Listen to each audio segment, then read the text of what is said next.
There is a quiet kind of power that moves mountains, not by thunder, but by patience, not by noise, but by knowing. And once you learn to hold your peace and pour that energy back into yourself, the world cannot help but shift in your favor. There is a silence that stings, and then there is a silence that sings. The world often mistakes them for the same thing. But those who have walked through storms without needing to shout about the rain know better. They understand that silence, true silence, is not born from weakness, it is born from wisdom. We have been taught that to be silent is to be submissive, that those who speak least are often those who lack the courage to speak up, but that is a misunderstanding born of noise. The kind of silence I speak of is not the silence of fear. It is the silence of knowing, the quiet that lives in the soul of someone who no longer needs to prove, to please, or to perform. It is the deliberate stillness of a person who has learned to protect their peace. You see, anyone can make noise. It is not hard to raise your voice, to throw your energy into the air and demand that others recognize you. But power, real power, doesn't clamor. It does not need to declare itself. It doesn't scream to be seen. It simply is. And in that isness, there is strength that does not rely on reaction. There is a kind of dignity in silence that the loudest person in the room will never understand. To be silent is not to disappear. It is to reappear in yourself. It is to gather your energy where it matters. While others chase claps and compliments, you chase clarity. While others drown in noise, you wade into still waters and find that you are not lost. You are free, you are focused, you are in control. Some will question your silence. They will try to interpret it, define it, dismantle it. They will call you cold, arrogant, distant. But what they do not know is that you have chosen silence not because you are empty, but because you are full of reflection, full of awareness, full of a kind of self-respect that no longer wishes to be wasted on battles not worth fighting. And yes, there will be times when silence is misunderstood as passivity. When you choose not to respond, not to explain, not to defend, some will call you weak. Let them, because you are not here to be understood by everyone. You are here to understand yourself. And understanding oneself is the greatest kind of strategy. Silence becomes a sanctuary when the world gets loud. It becomes a mirror when people try to distort your reflection. In silence, you can hear your own voice more clearly than the opinions of others. You can sort through the chaos and locate your truth, the kind that isn't shaped by trends, gossip, or pressure. Silence teaches you timing. It teaches you when to speak, how to speak, and more importantly, if something even deserves a response. Some battles don't need your sword. Some insults don't deserve your name. And when you respond to everything, you dilute yourself. But when you choose your moments, you become unforgettable. Not because you always spoke, but because when you did, the earth paused. There is no weakness in saving your energy. There is no shame in letting others fill the room with chatter while you sit still, steady, grounded. That is not retreat, that is refinement. That is revolution in its most sacred form, the kind that does not beg to be televised.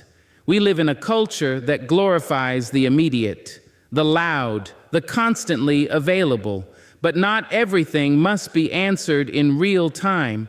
Growth, healing, transformation, they take time and they take place in the quiet. A seed does not shout when it is sprouting beneath the soil. The moon does not scream to outshine the sun. They simply become in their own time, in their own rhythm, with their own grace. So the next time someone tries to pull you into a storm that isn't yours, remember, your silence is not surrender. It is selection. It is strategy. You are not ignoring them. You are honoring you. Silence, when chosen, is a kind of brilliance. It sharpens your mind, softens your heart, and guards your energy. It tells the world, I am not here for your noise, I am here for my peace. And in a world that thrives on distraction, nothing is more powerful than focus. Nothing is more radical than restraint. And nothing is more graceful than knowing when to speak and when to simply, silently rise. There comes a moment when you look around and realize that giving all your time, all your energy, and all your love to everyone else has left you empty. Not because you are incapable of giving, but because you have forgotten that you too deserve to receive from yourself first. You were never meant to serve others from a cup that runs dry. You were meant to fill that cup with purpose, with peace, with passion. And then, if there is overflow, let it touch others. But the filling must come first. To focus on yourself is not to be selfish. It is to be sacred. It is to honor the vessel that carries your dreams, your pain, your power. It is to look in the mirror and say, I matter too. That is not arrogance. That is self-respect. And it is long overdue. Too often we are taught that to be good, we must give ourselves away. That love means sacrifice. That strength means holding everyone else up, even when we are sinking. But let me tell you, love, real love, includes you too. It includes your rest, your boundaries, your growth. And if it doesn't, it isn't love, it's performance. You do not owe your constant availability to a world that takes without asking. You do not need to explain why you're choosing to sit alone and read, why you're turning your phone off, why you're no longer answering calls that only bring confusion or chaos. That's not rudeness. That's wisdom, that's alignment, that's self-respect, wearing its most beautiful cloak, silence. When you begin to focus on yourself, the world may protest. It will ask why you've changed. It will wonder where your attention went. It will miss the version of you who always said yes, who showed up when it hurt, who never asked for much but gave so much. But you are not here to live as a memory of who others preferred you to be. You are here to live as the truth of who you are becoming. And truth, real truth, requires space. It needs time, it needs quiet, it needs care. When you decide to focus on yourself, you begin to realize that not every hand deserves your touch. Not every voice deserves your response. Not every invitation is an opportunity. Some are distractions dressed up in flattery. Some are detours trying to look like destiny. And when you respect yourself enough to say no, you start to see how peace returns like a long-lost friend. There is dignity in choosing yourself. There is healing in saying, I will no longer abandon myself to make others comfortable. Because each time you betray your own needs, your own instincts, your own well-being, you teach yourself that you are secondary, and you are not. You are the beginning of every story you will ever write. You are the root from which all your dreams must grow. And if you do not water that root, it will dry, no matter how many flowers you try to offer the world. People may compliment your petals, but you will know. You will feel the thirst beneath the beauty, and eventually it will show. So take time with yourself. Get quiet enough to hear your own voice beneath the noise of expectations. Get soft enough to hold your own hand. You do not need to rush into fixing others. You do not need to apologize for slowing down, for sleeping in, for starting over. This is your life, and you are allowed to live it at your own pace. Some will call you distant, let them. Some will say you've changed, thank them. Growth is not always loud, but it is always intentional. And when you begin to grow inward, the world outside you begins to reflect that strength. Your self-focus is not just an act of preservation, it is an act of revolution. In a world that wants you fragmented, distracted, and dependent on approval, choosing yourself is the loudest declaration of freedom you can make. You are saying, I am enough. I am worthy of my own love. I will no longer wait for someone else to see my light before I turn it on. Focus on yourself, not because others don't matter, but because you cannot pour clarity into someone else's cup while your own is full of confusion. You cannot give light while sitting in your own shadow.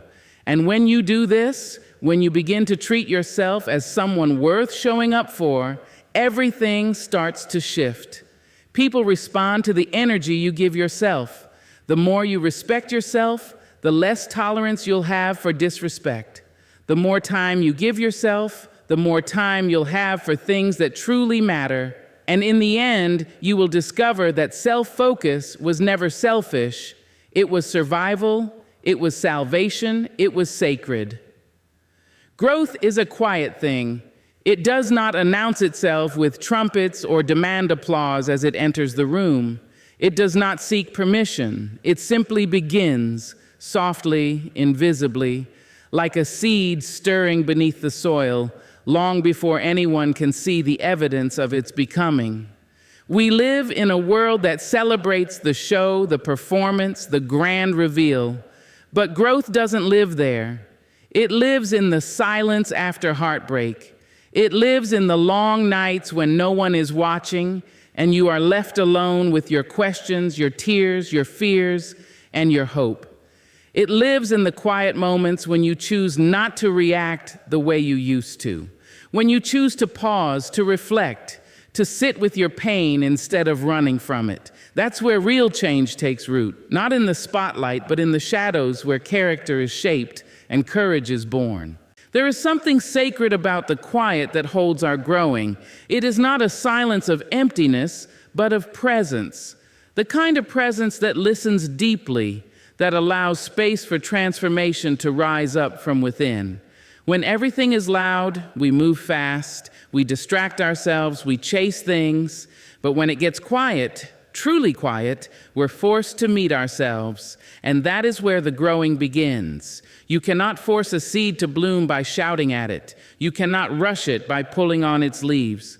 The same is true for your healing, your purpose, your becoming. It needs stillness, it needs protection, it needs time, and it needs to be out of view from the noise of opinions, the weight of comparison, and the pressure to perform.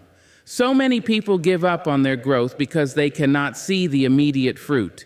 They want to skip the silence and go straight to the success. But fruit does not come before the root, and roots grow in darkness. They dig deep into what is unseen and uncomfortable. They go where others will not go, so that when the time comes to rise, they can hold you steady. If you do not allow yourself that time of quiet rooting, you will rise too fast, too fragile, and fall at the first gust of wind. We are not meant to grow all at once. We are meant to grow in seasons, and some seasons look like stillness, like isolation, like rest. But these are not dead places. These are sacred places. They are preparation. They are cleansing. They are the deep breath before the becoming. You may feel behind because your journey is quiet, because no one sees what you're doing, because the world isn't clapping yet.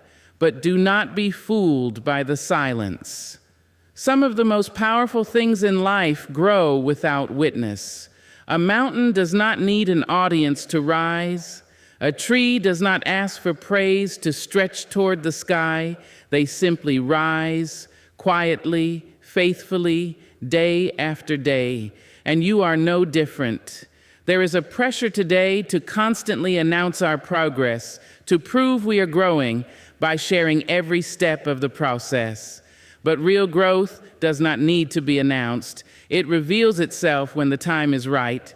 And often, by the time the world notices, the roots have already been growing for years in the unseen spaces of your life. Let people wonder where you've gone. Let them question your quiet.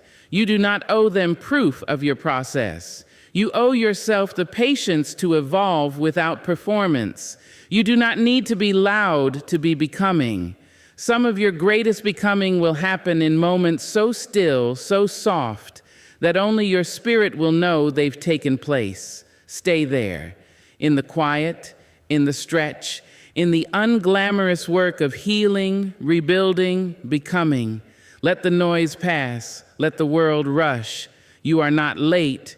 You are not missing anything. You are doing the most important work a soul can do. You are growing roots. And one day when the bloom arrives, it will not be because you forced it. It will be because you honored the quiet, trusted the process, and gave yourself the permission to grow in your own time. There is a hunger in this world, one that grows louder with each passing scroll and swipe. It is not the hunger of the body, but of the spirit, a need to be seen, to be validated, to be acknowledged in the eyes of others. And so many chase that feeling, not knowing it is a hunger that cannot be satisfied by the spotlight. Attention, like sugar, gives a rush, but leaves the soul starving. The desire to be noticed is not wrong. It is human. But when it becomes your sustenance, when it becomes your compass, you begin to lose yourself. You start crafting a version of you that's easier for others to digest. You dilute your truth to fit into frames and filters. You shrink or inflate to fit someone else's idea of who you should be. And in all that effort to be seen, you become invisible to yourself. Attention is a drug, and like any drug, it gives you a high that wears off quick. It feeds your insecurities while pretending to cure them. It builds a false sense of self, one that depends on likes, shares, applause. But the moment those stop, you begin to question your worth. You begin to ask, was I ever enough without the echo of the crowd? Sobriety from attention is not easy. It means withdrawing from the noise. It means sitting in the silence where your only mirror is the truth, not compliments, not comments, not the curated versions of life people present to the world. And in that silence, in that sobriety, you learn to face yourself. Not the self others applaud, not the self you dress up for attention, but the one who exists when the screens go dark and the room goes quiet. The hardest part about detaching from attention is the loneliness that follows, because for a while you may feel forgotten. The world doesn't reward quiet transformation. It rewards visibility. But visibility is not the same as value, and presence is not proven by presence online. Some of the most rooted, radiant people are the ones you never see because they've chosen a life of depth, not display. Sobriety teaches you that your worth is not a group project. It is not up for vote. It is not dependent on how many eyes are on you. You begin to realize that peace doesn't come from being recognized. It comes from being real. You find joy in the small, unseen victories. The day you kept a promise to yourself. The morning you woke up and didn't need a stranger's affirmation to feel whole. The night you chose sleep and solitude over one more post to remind the world you exist. In that space, you start to create differently. You begin to live not for applause, but from authenticity. You stop measuring the value of your words by their reaction and start valuing them by their alignment with your spirit. And when you speak, it carries weight. Not because it's loud, but because it comes from a place that doesn't need permission. The world will tempt you back. It will offer you another taste, another chance to be seen, to be praised. But you will know. You will feel the shift in your body, the dissonance in your soul. Because once you've tasted the truth of being enough without the noise, the crowd begins to feel like a cage. You will see people chasing attention and recognize the ache beneath their performance. You will hold compassion, not judgment, because you've been there. You've stood on that stage hoping the lights would warm you, only to find they leave shadows when they go out. You've known the silence that comes after the applause, and you've survived it. More than that, you've grown in it. And growth, real growth, doesn't crave the crowd.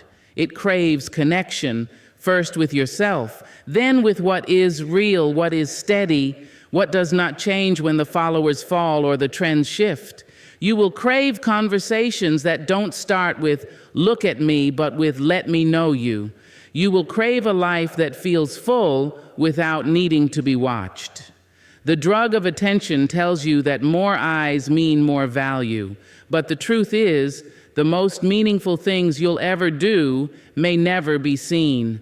And that's okay, because when you choose sobriety from attention, you don't lose your glow. You simply stop needing someone else to flip the switch. Boundaries do not always arrive with loud declarations. Sometimes they come softly, wrapped in silence. Sometimes the strongest thing you can say is nothing at all. Not out of spite, not from anger, but from clarity. When you no longer argue, no longer explain, no longer chase understanding from those committed to misunderstanding you, that is not giving up. That is drawing a line. That is choosing your peace over their permission.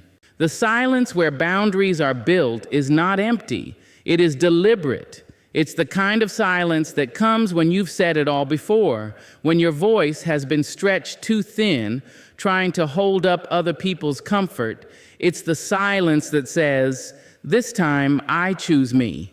Not in a way that denies love to others, but in a way that stops denying it to yourself.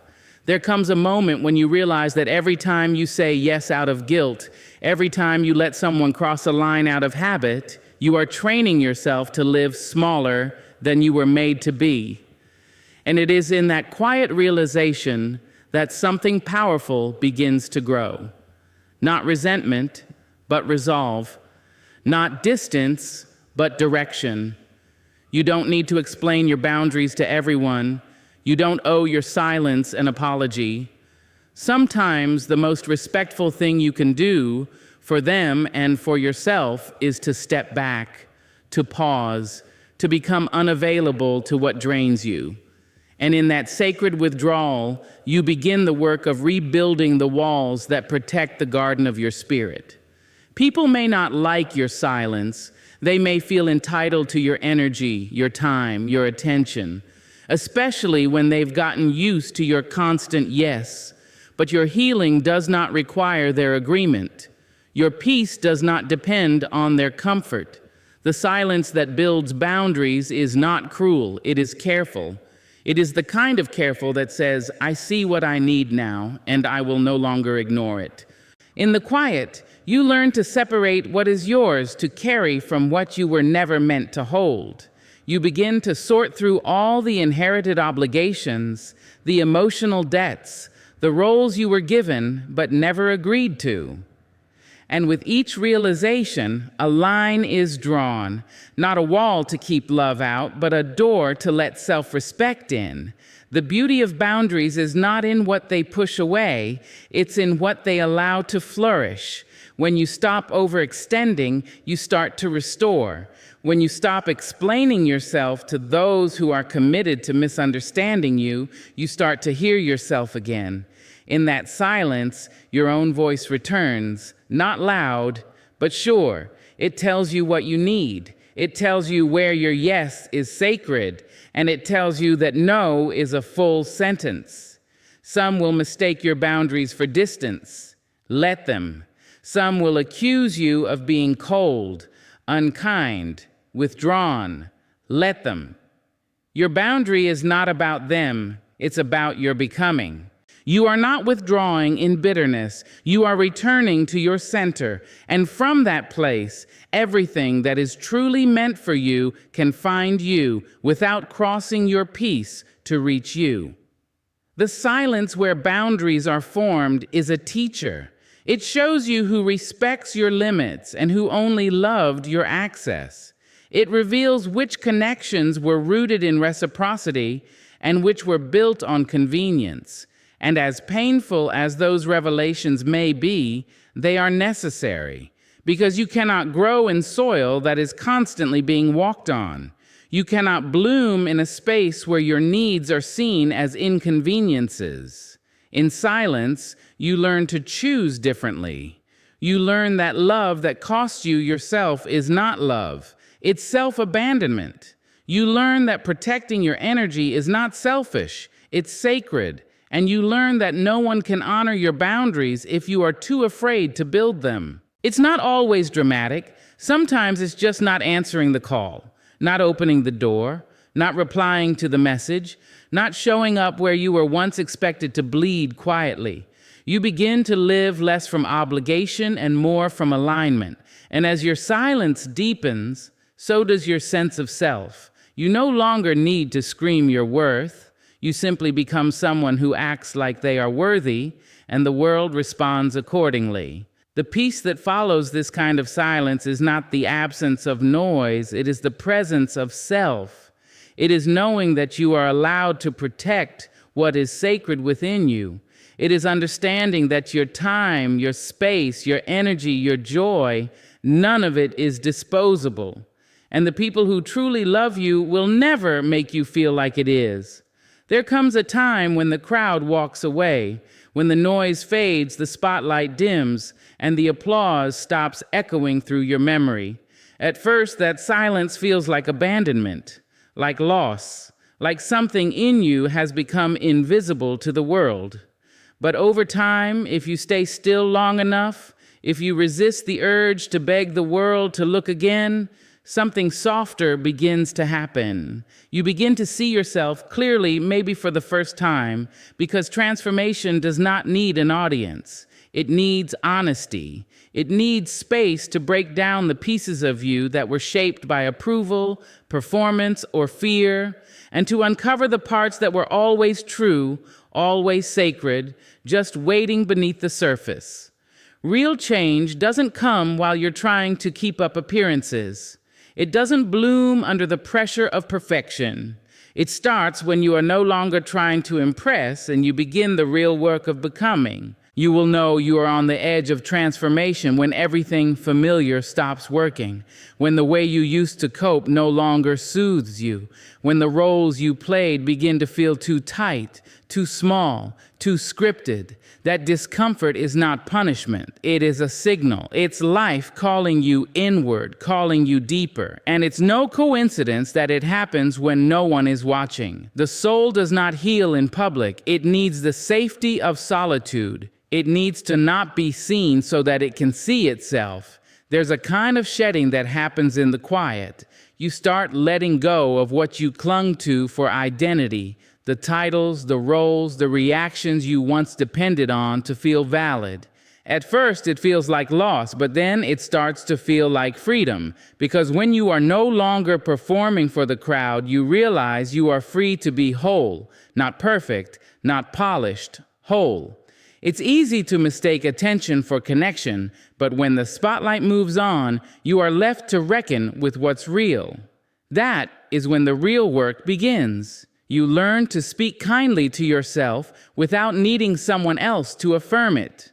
You learn to soothe your fears without posting them for sympathy. You learn to grow quietly without narrating your pain or turning your healing into a performance. The outside world may call this disappearance, but it is more like emergence. You are not vanishing, you are returning. You are reintroducing yourself to the parts of your spirit that were buried under noise, expectation, and fear. And in that reintroduction, you realize something beautiful. Your transformation was never meant to entertain, it was meant to liberate. The world teaches us to show up and shine. But what it doesn't teach us is how to sit in the shadows and rebuild. It doesn't celebrate the nights you cry yourself open.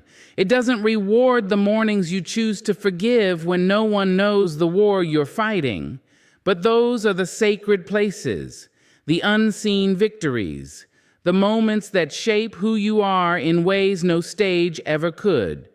When no one is watching, you begin to ask different questions. Not how do I look, but how do I feel? Not will they like me, but do I even like myself?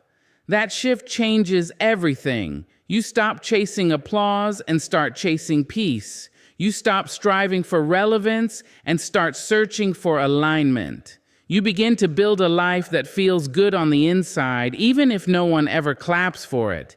And as you grow in that solitude, you begin to carry something different. An energy that cannot be faked, a presence that doesn't beg to be seen.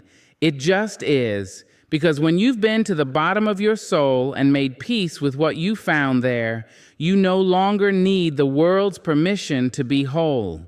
You are not becoming for them, you are becoming for you.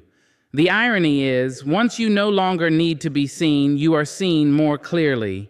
Once you stop asking for validation, people begin to feel your groundedness. They sense your inner anchor.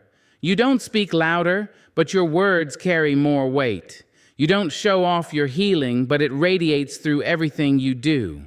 And that's the quiet reward of true transformation. It shows even when you're not trying. Let the world forget you for a while. Let it turn its attention elsewhere. Use that space not to despair, but to deepen, to redefine, to rebuild, because the most powerful version of you won't need the world to look first.